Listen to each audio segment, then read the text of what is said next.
Now, the Ministry of Youth Development and National Service, or MyDNS, was established in August 2020 with the primary focus to advance developmental opportunities for youth, create a supportive entrepreneurial environment, and to promote national service.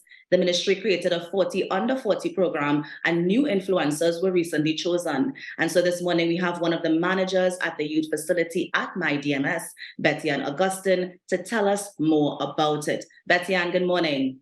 Good morning. How are you this morning? I am quite all right. Nice. So we're jumping right into it. The 40 under 40 program. Tell us about it.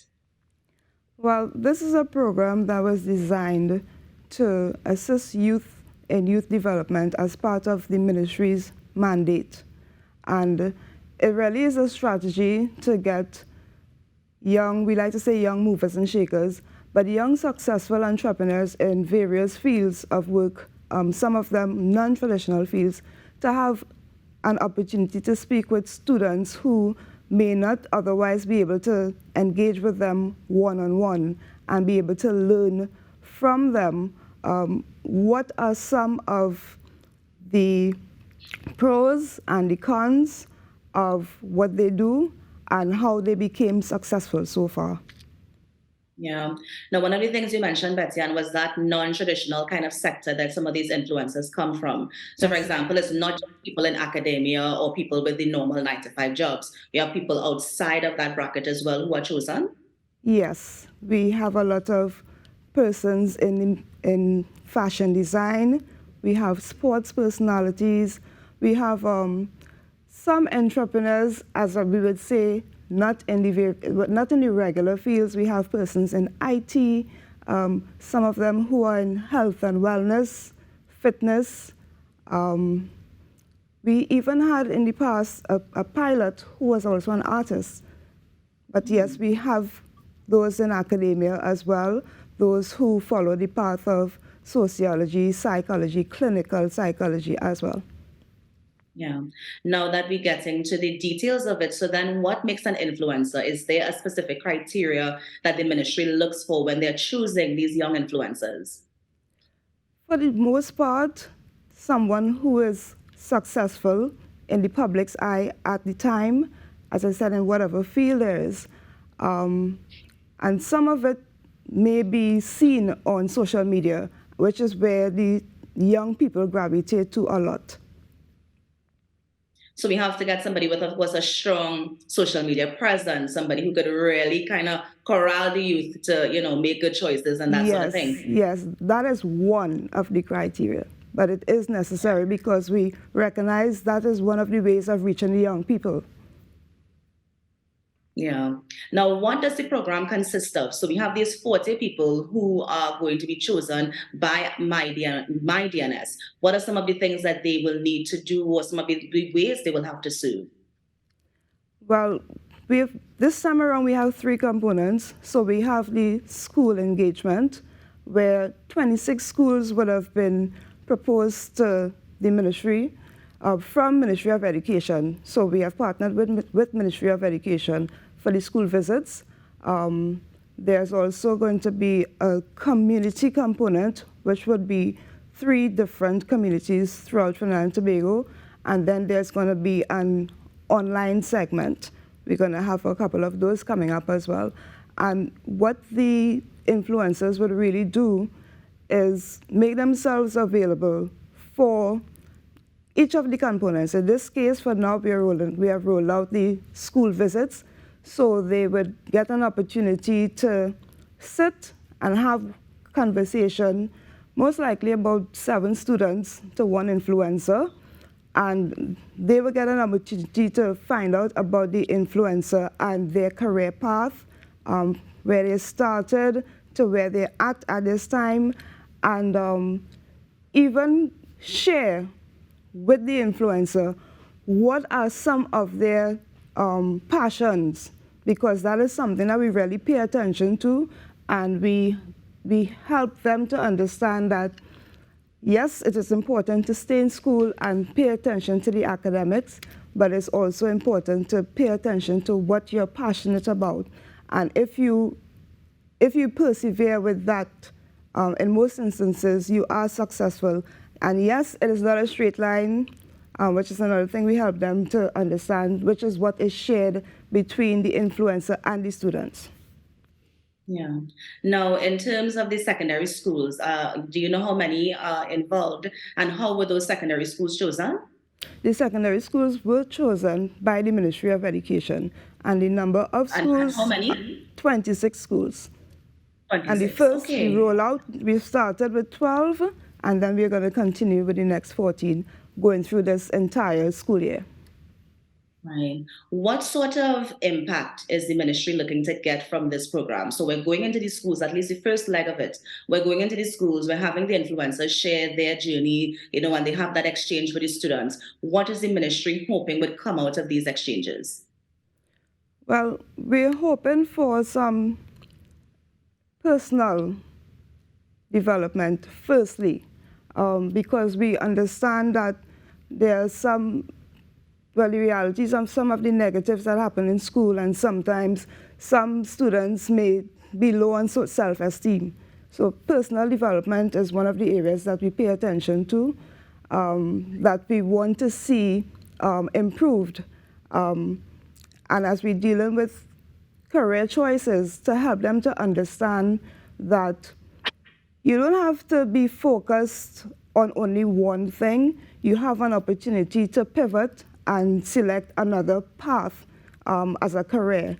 We also look at helping them improve communication, because you'll realize sometimes because of how they engage with technology, it could seem a bit challenging to have one-on-one conversation with some of them. So that is something we're looking at seeing improving. And as we tie it back into career path and career choices, as we would have mentioned, that some of the influences are from non-traditional fields, to help the young people see themselves as what we say job creators, and not specifically just saying, well, we're going to come out of school and just get a job. So job creators versus just being job seekers. Yeah.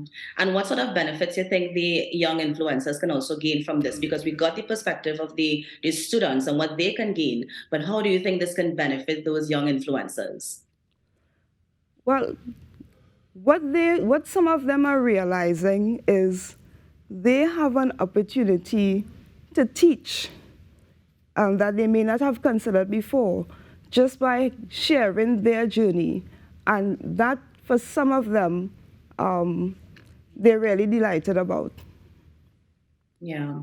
And can you share with us some of the influencers, at least the ones who were chosen for this cohort? The list is vast. Off the top 40, yes. off the top of my head, I could tell you we have Darren Sandy, who is a known spoken word poet and spoken word and etc. etc. Right. And we also have Thaddeus Jardine, who is another spoken word poet. But Thaddy Boom, yes. We have, there's a young man named Jude Mark. He's into fashion design, but he's also tying that into technology. It's really interesting just knowing about him. We have Nyosha Kane Claxton, the Olympian from Special Olympics. We have, still have Andrew Lewis. We have, trying to get some of the names. Right, we have Ainka, of course. Yes, we have Ainka, of course. course. We have Christian Luco. We have Tennille Clark, who is a publicist. We welcome her back as well. It's a very... All right. So, Betsy Ann, as you mentioned that, so you said that you are welcoming her back. I believe there's another name that you call and you welcome them back again, so they can serve a second time. Because of their age. They must be under 40. Yes. Right. So because they served before, and they were still interested in continuing. So it wasn't that we just said they're going to continue. We asked them about their interest, and they were interested. Yeah. Now, in terms of, so while they can serve again, I'm also wondering about the people who may have wanted to serve. What was the response when the call went out? Was there an overwhelming response? Do you think people were a bit lukewarm about it? I mean, when the call went out, how was that at first? For us, it was overwhelming because there was roughly 135 persons that would have submitted applications. Right. 135. Okay. Yes. So then what would have made this 40 so special? So you had over 100 people applying. We had 40 people chosen. We had people who served already who are coming back to serve again. So how were they, or why were they considered the cream of the crop in that aspect? Well, in this instance, we decided to choose more than 40. Ah, okay. Yes, So how we many did. are there? So we went on to choose 70 in Oh, total. wow. Okay. Yes. Okay. Yeah, yeah. Because That is the kind of response you got. Yes, because when you look at the biographies of some of these applicants, you just can't figure out how do you not include some of them. Mm-hmm. Yes. Yeah, yeah, yeah. And so is there a certain period when the ministry issues the call, and then how long do these influencers serve for? Is it a yearly thing? Well, for this ministry, this will be the first installment of 40 Under 40. So, yes, because it was previously under Ministry of Sport and Youth Affairs where it was Because introduced. I was about to ask, I felt like I know some people who used to be 40 Yes, under 40. So this is the yes, first year for this particular ministry. yes, Okay, okay. yes. Yeah. So, in this instance, is being rolled out for the entire school year, right up Entire until school June. year. So at the Yes. end of September is when that's going to end, and then another call will be issued for another 40, or how many other you can fit in the second one. Officially, yes. Okay, great. So, I mean, I know there are some people who are listening who may want to, participate in the program. And so, when the call goes out, is there a website address, an email, any social media handles you can share? At the moment, I'm not able to share the handles, but yes, it does go out via social media, and there is a form that they're required to complete online, which will capture all the relevant information of their name, age, address, all of the social media handles that they also follow. Right. Is it on MyDNS? Well, my DNSCT, yes, is the main one. Right, The main main one. one. Okay. And in terms of these people's, sorry, go ahead. I was going to say, but specifically for the submission, that Yes. is the one that I didn't give. Right. Okay, sure. Because that is closed for now until Yes. it reopens again. Right. Yes. Understood.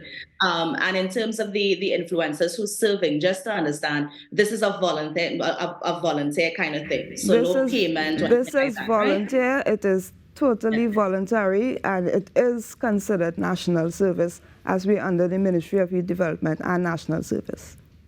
Yeah. Upon the completion of this, are they going to get like a certificate or any kind of thing to show, well, I served my country in this capacity? They would have received their tokens at the beginning, along with their instruments, what we call the instrument at the launch. So it would have happened from us recognizing that they're willing to serve, and not necessarily at the end. Yes. Well, I appreciate you, Betty Ann, and I appreciate the ministry taking up the mantle to continue the 40 Under 40 program. Never knew it was under Ministry of Sports, but of course we have a youth ministry now, a very Yes. vibrant one as well. So of course, thank you so much for, rolling out the program. I know people will be looking forward to the new release or the new cohort when that comes out sometime after September. So thank you so much, and congratulations on all the good work that you're doing. Thank you for having me. Have a good one. Same to you.